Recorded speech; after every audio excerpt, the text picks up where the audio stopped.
Welcome to Unnumbered. I'm your host, Dr. Amy, lifestyle medical doctor, speaker, and coach.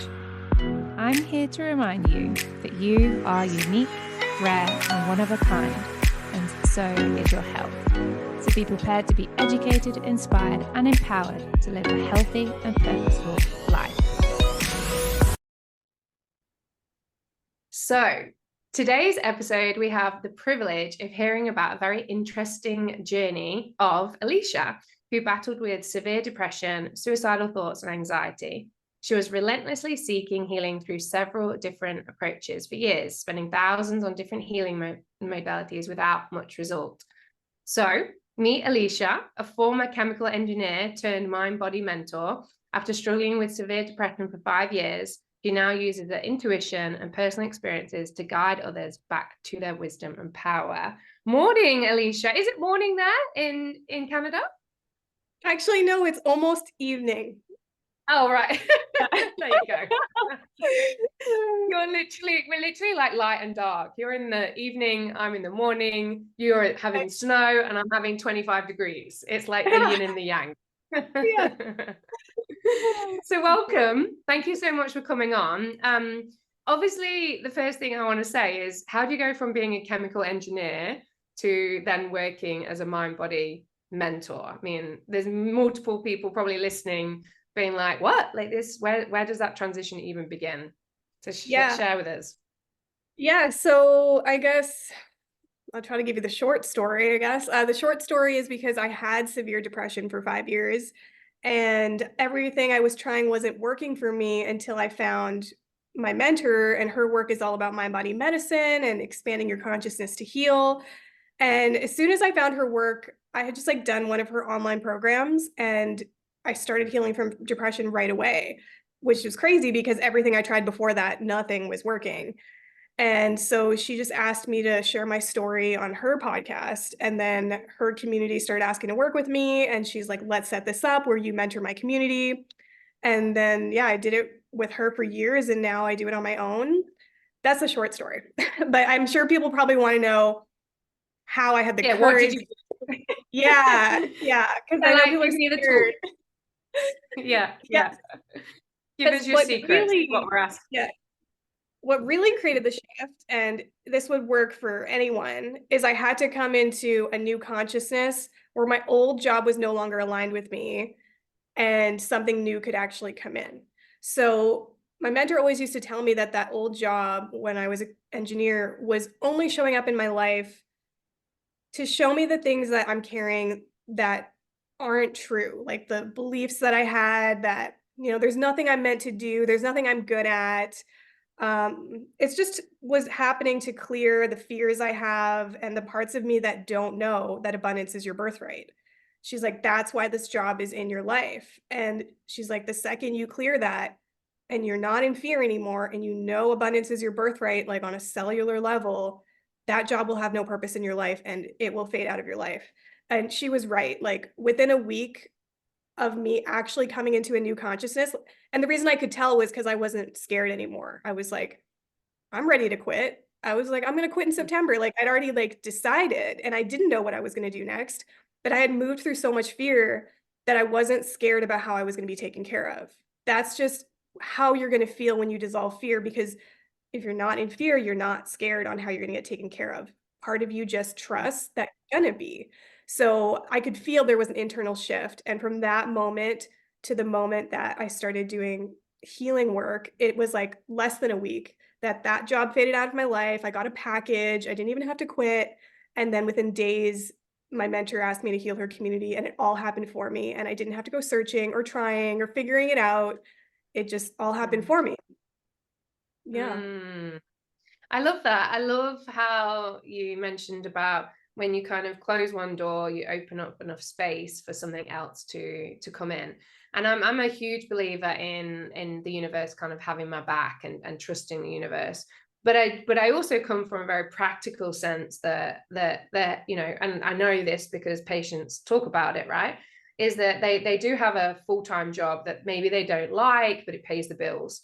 And then there's this kind of like passion project on the side that doesn't currently pay the bills. And I think there is a way in which you can navigate, and maybe I don't know what your financial or what the pillars were, the stability around you, but sometimes people go, oh, I'll just quit that job and I'll go and do my passion project. But I've also seen those people fail very, very badly and then be in worse situations. So for me, it's like, how can you transverse or navigate but having some stability where you can pay the bills, get food and water and pay for your petrol, but then move into what is your dharma or what you love? Did you must have had some form of stability around you, whether that's savings or people, or was there something that allowed you to just prop yourself up for that transition period? So I'm not going to say that that is required for everyone because it's Yeah. not. Like, to be honest, I never had to touch my savings. Like I said, it was less than a week from when one thing happened, and then the other thing completely supported me, and I didn't need to even touch my savings. Um, Yes. and the reason is because I shifted my consciousness. So those people that you're saying that like they just quit their jobs and then did their passion project, was there a shift in consciousness? I don't know. I don't know if they did any healing work on themselves, cleared any beliefs about money and abundance and worthiness and beliefs about, like, some people believe like you have to work hard to receive, you have to struggle. Entrepreneurs struggle, like the starving artist. What if they're still carrying all those beliefs? They're kind of gonna come with you even when they go to the next thing. Even if the next thing is Yeah. more of a passion project, they're still taking their beliefs with them, and your beliefs are creating your reality. So that could be why it Mm. failed for them. But sometimes I do suggest to people like, yeah, you can keep your side job as a way to make it so that when you're working on your passion project, it's just fun. It's not about getting clients, getting business, which takes the fun out of it. It's just, this is fun and enjoyable for me, and I have this other income that just supports me. So then you're more likely to actually get your people to want to follow you because then people can't feel your desperation because you don't have any. But just don't buy into the fact that this side job is all that's available for you. That's really important because if you believe that's all that's really available for you and that you can't do what you love and receive a full-time income, again, your beliefs create your reality. So still welcome those fears and all that type of stuff, even if you're keeping that side job for stability, because welcoming the fear is what shifts your consciousness. Yes. Yeah. Yeah. I love that you piggybacked off that, because I think that's what I was trying to get at, is that there is a way in which some people just hold themselves with just complete belief, complete trust. But there will be people that will always go, well, you can't just do that. And I think that's because, as you've just mentioned, they haven't yet tapped into that kind of blueprint or consciousness or way of being. And so they haven't had that feeling of what I call alchemy. It's like whatever you touch turns to gold, and maybe people have experienced that a couple of times in their lives, but there's a way that you can experience that like daily, frequently, monthly, weekly, yearly, so that anything just like suddenly you're just like, wow, like how did I just get gifted this and this and this, and this job came up that's like phenomenal, and how did this author like find out about me? And I do really believe in that. I think that as human beings, our emotions, they are with an ebb and flow. We do go up and down. And so, and as you mentioned with depression, right? Like we do, sometimes we're naturally wired to think negatively. That's actually the way that we're wired. But can we use other tools, and can we live another life with a higher kind of consciousness state? And that's what I think you're sharing, right? This kind of shift of consciousness. What would you share, or what would you let our audience know as to how can they shift? How can they start to unravel these fears and thoughts and obstacles that they have to shift to a higher kind of dimension? What would you Yeah. share? So I would start by that anyone that doesn't know what the human scale of consciousness is, anyone who hasn't read Power versus Force, just Google the human scale of consciousness so you can see what it looks like. It's essentially just a scale of emotions. So, like, the lowest emotion a human can feel is shame. And then as you go up on the scale, it's like fear, guilt, apathy, love, joy, peace. So I always tell people your natural state is joy, peace, and love. So when you dissolve all those other energies like shame, fear, guilt, whatever that you're carrying, you're just naturally going to feel joy, peace, and love. You're not going to have to force yourself to come into a higher consciousness or force yourself to feel more joy. That's just what's underneath. So when you're Mm, scared, like we talked about earlier, when you dissolve enough fear, you're just not scared. So therefore you feel peace. You didn't have to force yourself to feel peace, try to feel peace. It's literally just there when those other emotions are not there.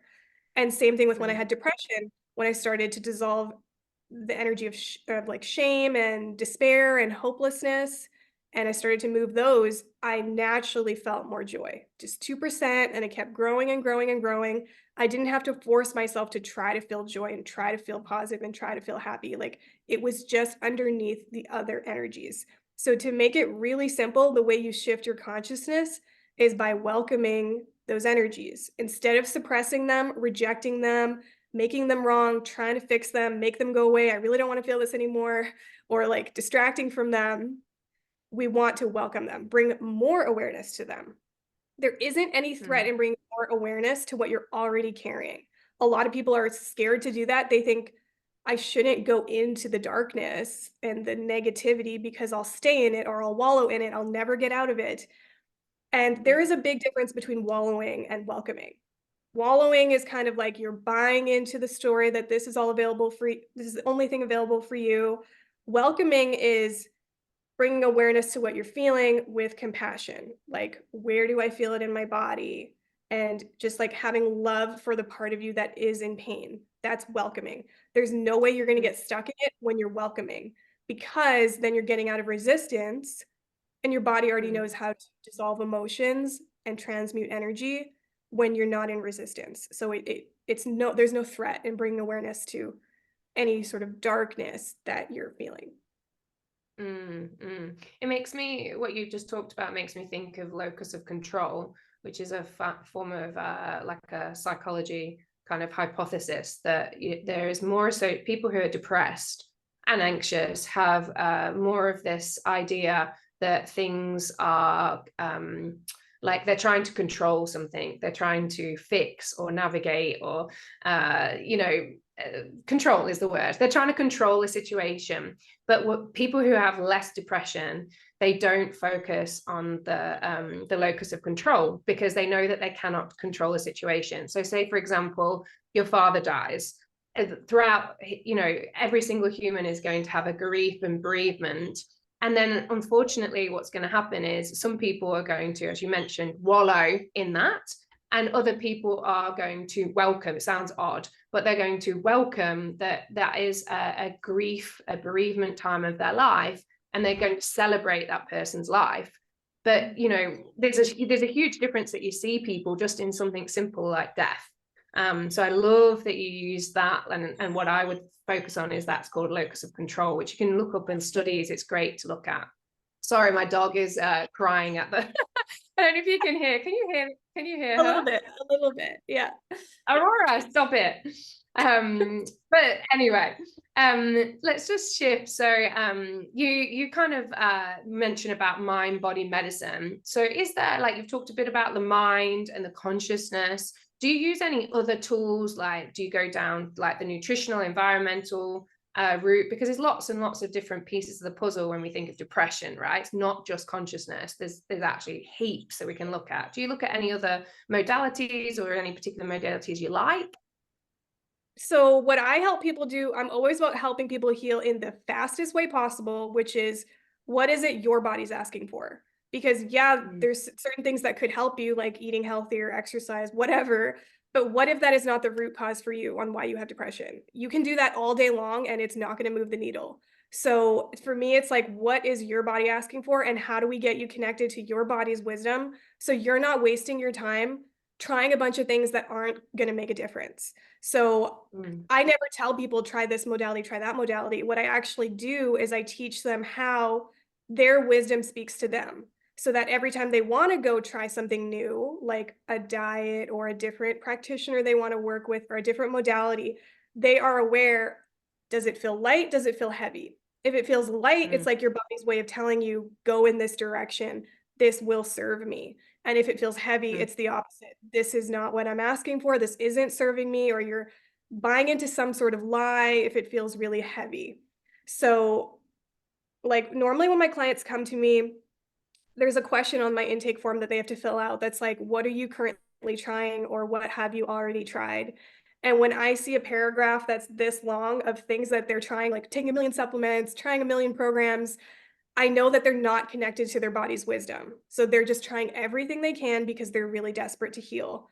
And that was the state Mm, I was in when I wasn't healing. And it was literally the second I got out of that desperation and I kind of surrendered a little bit, that the resource mm, that I needed to heal came in. The one thing that I needed that was really simple and felt so light and felt like a hell yes.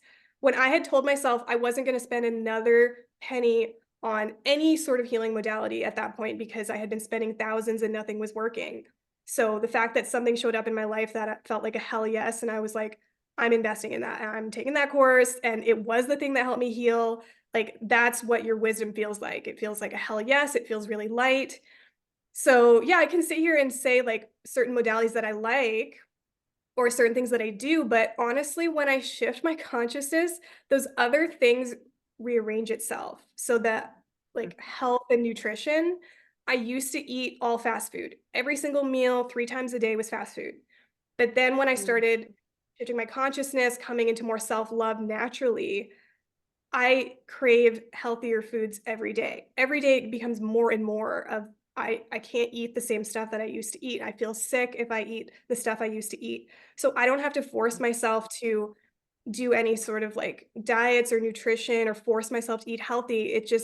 I just crave those foods because I'm in the frequency of self-love, so it's natural to do loving and nurturing things for myself.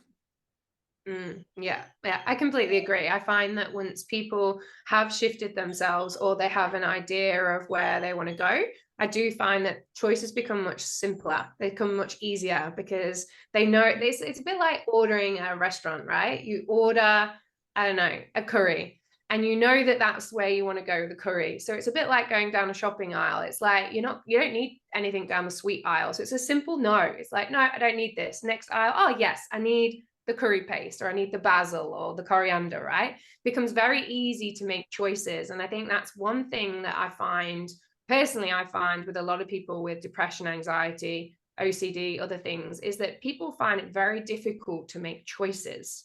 They Yes. struggle.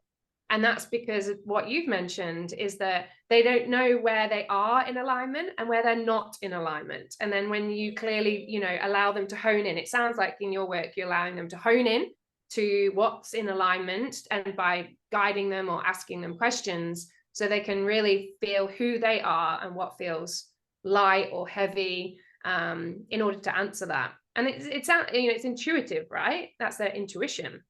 Yeah, and most people can't even hear their wisdom because they're in fear. So that's a lot of the times what I do with my clients is we got to get you out of fear first so you can even tell what feels light or heavy. Because if you're in fear, everything's going to seem heavy. Everything's going to seem Mm, scary and like you can't even tell light or heavy. So one of the things we do before we even try to see what is their body telling them is we got to move the fear or really any mm. trigger that's in the way that's having them not even be able to tell what their wisdom is trying to tell them. Can you share what was like? Obviously, you talked about your job, but like can you tell us a bit more of your story as to like what was really scary for you? What was like really fearful or a big obstacle for you? Be Yeah. vulnerable with me. I Oh, yeah. like- So I was really scared to quit my job, because I really truly believed there wasn't anything that I was really that good at that could be of value that people would want from me. I just didn't think there was, I don't know, it's just a strong belief that I had. Um, I was really scared that I would run out of my savings before I figured out what I was meant to do. Mm. Um, yeah, those were like the biggest fears in terms of the job situation. That's what you're asking, right? Yeah, well, in terms of anything, like you had depression for 5 years, so there must have been lots of other kind of potential external triggers that occurred that might have brought up those, underlying child wounds or Oh, whatever, yeah, yeah. unworthy. So yeah, fear of being abandoned was a big one, and that's what really started to trigger the depression for me. Was I was dating this guy who had a lot of anxiety, so every time he felt anxious, he would leave. So I just started to realize like, okay, if I tell him how I'm feeling and he feels anxious, he's going to leave. So don't tell him how you're feeling, suppress everything that you're feeling. because otherwise he's going to leave you. And I was just terrified of him leaving me and feeling that pain of being unwanted or abandoned because my dad had left and stuff like that. Mm, So that was a huge fear that I didn't even realize was there. Like, obviously, when I started having depression, I didn't know what was going on. I didn't know why I was triggered all the time. I knew it started when I started dating that guy. I just didn't put two and two together till way later. mm. And what were the symptoms for you of depression? What did that look like? Because we know depression can look different on different people. What did it look like on you? Yeah. So at first, it was more like I didn't have energy. I couldn't really focus on anything. I wasn't inspired or motivated to do the same things I was before. Like, I used to be someone who was studying like 24/7. You couldn't pull me away from my books, you couldn't get me to take a break. And then when I had depression, I couldn't even study. I'd just be staring out the window. And when I was at work, just staring at my screen, not doing anything. Like, there was just no inspiration, no energy. That's how it started. But then eventually, like, I started to feel a lot of heaviness and despair and just like no joy, and started having suicidal thoughts on times where it felt really dark. And I noticed that whenever my relationship like wasn't that great, like, he's feeling anxious and wanting to leave, then I would feel so unwanted, and then I'd feel worse, and I didn't know how to process those emotions. So then I would have Mm, suicidal thoughts. So I was like, this pain is unbearable. Just get me off the planet. So I would have thoughts like that a lot. Like, just take me back to where I came from. I don't want to be on the planet anymore. So mm. yeah, that's what it looked like for me. I can so relate to that. But I was just talking to my parents the other day. They're here from the UK at the moment, and we were just talking about like first loves and me when I was much younger, and they reminded me of my first time that I have, and I'm more of an anxious person if I get anything, but Mm, but they reminded me of the first time that I had a suicidal thought, and it was the first breakup after a 3-year relationship in my 20s, and being in the middle of a park in the middle of the night, crying my eyes out, ringing my parents, being like, I don't know what to do, I don't know like who I am, why am I here, and the sadness and the sorrow in those moments is unbearable. It's a very difficult time for people, because it's almost like you can't see the light. yeah. And I think one of the things that you mentioned about, we both had it in relationships, is if you do have that blueprint, which I think mine's probably similar to yours, is being unworthy and abandonment, right? Is that we then attach ourselves to a relationship or a job. It's something that gives us a label, a mom, a sister, a daughter, a partner, a doctor, a coach, whatever it may be. We attach ourselves to this label as if we are not good enough just being who we are. Like, as if when we were born as a baby, like as if your parents ever looked at you and went, no, like you're not good enough. Like you were just a bundle of love, peace and joy, right? That's all you were. You didn't have anything else. And so I always go back to children. I always look at children because they just give so much in just their demeanor. When you look at them, they just make you smile. And I think it's really important that people detach themselves from whatever it is that you decide. It might even be alcohol or drugs or sex or money, chasing money. But there's always something that people are attaching themselves because it's like just on their own. What are you on your own? I think that's probably one of my biggest questions to patients. Do you Yeah. find that a lot of your do you find that a lot of your patients have a similar blueprint, like they attach themselves to something to label themselves to feel like better about themselves or worthy of themselves? I see that not even just with the clients I work with, almost everyone. If you are dropped into your body when you're having a conversation with someone, and if you've been there yourself, you can hear it in people's words. Like, if they feel the need to like share their accomplishments with you, I'm like, oh, that person's carrying shame. Otherwise, they would not feel the need to share their accomplishments with like random people they just met and stuff like that. Like, it's so obvious now that how many people are actually carrying it, that their identity is their value and their worth. And I always tell people that's one of the 4 ways that we actually lose our energy and power. Identity is one of them. Like even just having identity, like I'm a mom, like you give away so much power by just saying I'm a mom if you have beliefs that go along with I'm a mom. Because a lot of people have beliefs like, well, it's not about me anymore. Got to sacrifice everything for my kid. Like just certain beliefs like that. And now your beliefs create your reality. You just lost so much power because you identified with something, a belief or a title. The other Mm, ways are others. So like caring what other people think, um, just like having other people's opinions really affect you, all that type of thing. That's another way that we lose our energy.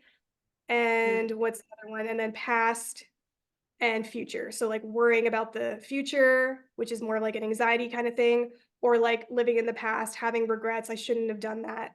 Those are like the four main ways I see that people completely lose their energy. So it's not here in the now where they can mm. access it and make a difference and shift their energy, dissolve emotions. They can't even access all of it here if we've got all of those other four things going on. That's so powerful. So where can we find you? Where do you hang out? Yeah, I hang out on Instagram mostly. My account is Alisha_Capani. I'm on other platforms, Facebook, TikTok, YouTube, but mostly on Instagram. And then my website is alishacapani.com if you want to find out more. Awesome. And do you work with people all over? Like I one on do, yeah. one or yeah, so you do like video and you could do in-person stuff as well? Yeah, I only do awesome. Zoom, yeah. Yeah. Oh, you only do Zoom. Okay, cool. Awesome. Is there anything else that you like want to share, like a little like tidbit or quote or a little story or something you'd like to share with the audience? Yeah. Well, I would say the things that helped me heal the most were starting to honor my body. So I really paid attention to every choice I was making to try to heal. Because I would have saved myself so much time and money if I was tuning in before I just tried a bunch of things. Like, seriously, would have healed way faster. Yeah. And I also started healing when I stopped resisting the pain and rejecting it, and I really started to like welcome it and get curious. Like, this is my body trying to show me something, even if I don't understand what it is. I know it's Mm, happening for me, so I'm going to welcome it instead of reject it with love and mm, compassion for the one that's hurting. And that's when I really started healing, when I did those two things and stopped like desperately trying to heal. And there was like more of a surrender and honoring of my body. It brings me to one other question because it's very prevalent in my life and around a lot of people that I'm working with at the moment is shadow, about Mhm. our shadow. And some people don't quite understand that term, but what I mean by it is looking at like kind of aspects that aren't so desirable. So, for example, I'm very stubborn and I can be a bit bossy.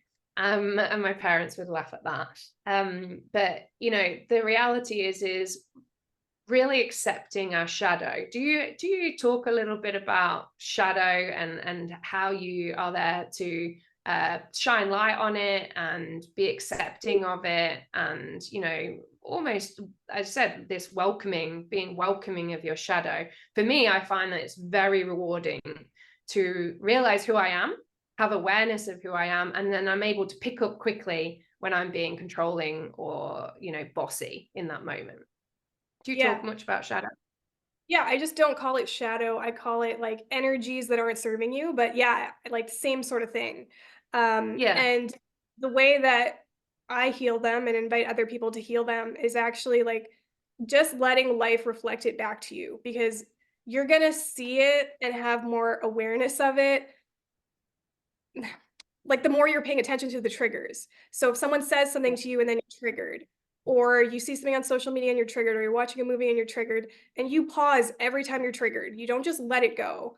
You're going to get to those energies. You're not going to miss anything if you welcome Mm, every single trigger in your life instead of rejecting it or saying, oh, I shouldn't feel that way, or that was such a small thing, so why even look at it? It wasn't really a big problem. Like I receive every single tiny little trigger and I pause right when I feel the trigger and I start welcoming it mm, right away, because then I'm not going to miss anything. Anything that's not serving me, it's trying to come out. So life will yeah, show me that I'm carrying it. yeah. But then when you notice it and you become aware, are you in that moment, is it still like a processing that's internal, like an internal dialogue? Or are you using any physical, practical tools in that moment? Like, do you go to journal? Do you go to do anything like CBT? Do you go and use any spiritual tools? Is there anything in particular you do? Yeah, my go-to tool, my mentor calls it the instant elevation tool. So it's 3 steps. It's awareness, breath, conscious choice. So it has to go in that order too, because most people just skip to conscious choice. Conscious choice would essentially be like affirmations or trying to shift your thoughts or like seeing the bigger perspective. Like, oh, I shouldn't even be scared because that's not a real threat. Or I shouldn't even feel unworthy. Like, that's not actually true because of this, this, and that. That would be part C. And most people go straight to part C and start shifting their thoughts because then they feel immediate relief. But what's actually happening is you're just temporarily feeling those emotions less. You didn't shift your energy, they're still there. You're just feeling them less in that moment because you kind of shifted to the quote positive.